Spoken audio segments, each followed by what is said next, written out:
మరో దశలో మనల్ని ఒంటరితనంలోకి నెట్టేయటం వెనక ఆంతర్యం ఏంటంటే, మన జాతిని నిర్ధారిస్తాడు. అక్కడ మన జాతిని నిర్ధారిస్తాడు. దేవునికి మహిమ. జాతి నిర్ధారణ అని నేను ఎందుకన్నానో తెలుసా? కారణం ఉంది. మరి ఎవరు నాకు నెమలి పిల్లలు తెచ్చి ఇచ్చారు. నెమలి, మన జాతీయ పక్షి నెమలి పిల్లల్ని తెచ్చి ఇచ్చారు మన సహోదరులు. బుడ్డ పిల్లలు. నెమలిని బంధించకూడదు, ఫ్రీగా ఉంచాలి. నెమలిని బంధిస్తే కేసు, అటవీ శాఖ వాళ్ళు ఇబ్బంది పెడతారు. అందుకని ఆ నెమలి పిల్లల్ని చక్కగా గింజలేసి మంచిగా వాటిని ఫ్రీగా వదిలేసి, ఇక్కడే తిన్నాయి, ఇక్కడే తిరిగినాయి.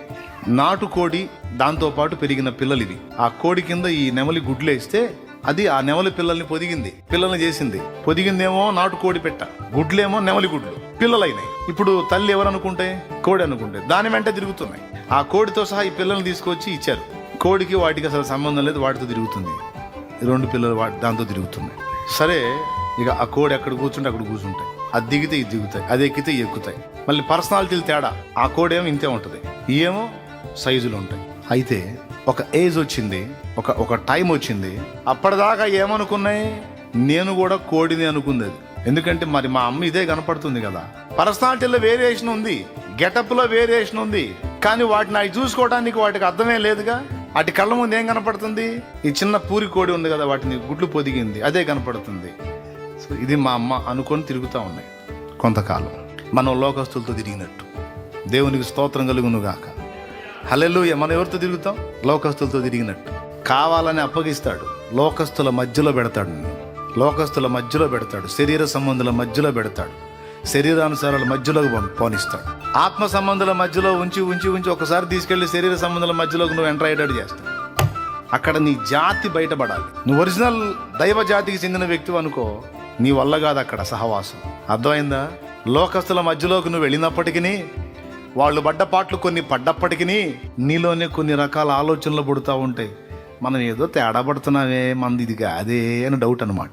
మన రూట్ ఇది కాదే, మనం దీనికి చెందిన వాళ్ళం కాదే, మనం ఏంది కొంచెం తేడా చేస్తున్నట్టున్నా, మన చేష్టాలు కొద్ది కరెక్ట్గా లేవే, ఇది వీళ్ళ పోకడ నేను పోకూడదే, ఇది కరెక్ట్గా ఏదో డౌట్లు కొడుతుంటాయి. రావాలి, నీలో ఉన్న జాతి లక్షణం బయటికి రావాలి. నువ్వు ఏ జాతికి చెందిన వ్యక్తివి? దైవ జాతికి చెందిన వ్యక్తివా, సర్పజాతికి చెందిన వ్యక్తివో నిర్ధారణ కావాలంటే వాళ్ళ మధ్యలోకి వెళ్ళాలను. అందుకే కొన్నిసార్లు నిన్న అలాగా వాళ్ళ మధ్యలో నెట్టేస్తాడు. నీకు అర్థం కాదు ఇలా నెట్టబడ్డావని, నెట్టేస్తాడు, అనుమతిస్తాడు. ఈ నెమళ్ళు ఏం చేసినాయి తెలుసా? వాటికి బాగా అవగాహన వచ్చిందాకా దాంతోనే తిరిగినాయి. వాటికి ఒక ఏజ్ రాగానే దాంతో తిరగట్లా. మదర్ అదే, గుడ్లు పొదిగింది అదే, కానీ దాంతో తిరగట్లా. ఈ స్వతంత్రంగా తిరగటం మొదలు పెడుతున్నాయి. ఇక దేవునితో ఏ పక్షితో కలవట్లా. ఈ రెండే. లెగిస్తే 2 లెగుస్తున్నాయి, కూర్చుని 2 కూర్చుంటున్నాయి. నెమళ్ళే మళ్ళా. వాటితో పాటు టర్కీ కోళ్ళు ఉన్నాయి, ఈము కోళ్ళు ఉన్నాయి, గిన్నె కోళ్ళు ఉన్నాయి. చూసారుగా మీరు? చూడలేదా? ఇది జరిగి కొన్ని సంవత్సరాలు అయింది. ఇది జరిగి మరి ఇప్పుడు నెమళ్ళు ఉన్నాయని ఎవరు వస్తారని చెబుతున్నాను. మళ్ళా దేవునికి స్తోత్రం. ఇప్పుడు లేవు. లెగిస్తాయి 2 లెగుస్తున్నాయి, కూర్చుంటాయి 2. చివరికి ఏం చేసింది తెలుసా? అసలు ఈ జనవాసాల్లోనే లేవు. ఇంకొంచెం ఏజ్ అభివృద్ధి చెందగానే అసలు లేచి వెళ్ళిపోయినాయండి. గుడ్లు పొదిగిందని ఆడబెట్టినాయి, మేత పెట్టినోడిని దాన్ని ఆడబెట్టినాయి, మేత పెట్టి నీళ్లు పెట్టినోడి దాన్ని ఆడబెట్టినాయి. జంపు ఎటు వెళ్ళిపోయినాయి కూడా తెలియదు. ఎందుకు అట్లా? 2 సార్లు ట్రై చేశా, 2 అంతే చేసినాయి. ఒకసారి తెస్తే అవి కూడా ఒక ఏజ్ రాగానే జంపు. మీకు కూడా తెలుసు అనుకుంటా, నెమళ్ళు కొంచెం పెద్ద అయితే ఉంటాయా? ఎంతమంది తెలుసు? మరి తెలియనట్టు చూస్తారు ఇది. నాకు వెళ్ళి చాలా మంది తెలుసు కదా. మనం తీసుకొచ్చి గుడ్లు పొదిగించి పిల్లలు చేసి ఆ కుంపట్లో నుంచి నువ్వు పెంచుకొచ్చినా ఒక ఏజ్కి రాగానే అవి ఏంటో వాటికి అర్థమైతే ఉండవిక. ఇంకొకటి ఉంది ఇందులో ఇంకొక సమస్య ఉంది. అవి ఏంటో వాటికి అర్థం కావడానికి ఇక్కడ సమీపంలో కొన్ని పొలాలు ఉన్నాయి. ఆ పొలాలలో దూరంగా సాయంత్రం వేళ నిశ్శబ్దంలో దాని జాతి కోతేస్తా ఉంటాయి. ఆ స్వరం ఎక్కడైతే తగిలిద్దో ఇవి లేచి ఆ దిశగా పోతాయి. ఇక అద్దుగో నా జాతి అది అని. హల్లెలూయా. అది మన జాతి. ఆ స్పర్శ ఉంటుంది కదా లోపల. బీజం అదేగా, సర్ప బీజం కాదు, దైవ బీజం.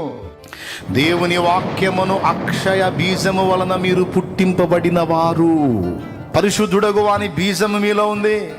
అది ఉందో లేదో నిర్ధారణ చేసుకోవటానికి నిన్ను కోళ్ల మధ్యలో పెడతాడు. నాటుకోళ్ళు, పూరి కోళ్ళు ఉంటాయి, దెబ్బల మీద తిరిగే కోళ్ళు, వాటి మధ్యలో పెడతాడు, అనుమతిస్తాడు. ఇక్కడ నీ జాతి లక్షణం బయటకు వచ్చి దేవునికి స్తోత్రం కలుగునుగా. అసలు నువ్వు ఏ జాతికి చెందిన వ్యక్తివో నిర్ధారణ, అది నీ ఒంటరితనంలోనే నీకు తెలుస్తాడు. నీకు ఒక స్వతంత్ర జీవితాన్ని ఇచ్చి స్వేచ్ఛని ఇచ్చినట్టు, నిన్ను వదిలేసినట్టు చేసి. అందుకే భక్తులు వాడుకుంది, ఏది నాయనా నన్ను ఒంటరిని చేసావి ఏంది ప్రభా అని కొంతమంది భక్తులు పాడారు కదా. ఒంటరి గూవనై పాడా, ఒంటరినై తోడు లేక పాడా, దురవస్థలలో ఒంటరి పాడా. ఎన్ని రకాల పాటలు, ఈ ఒంటరి పాటలు ఏందా?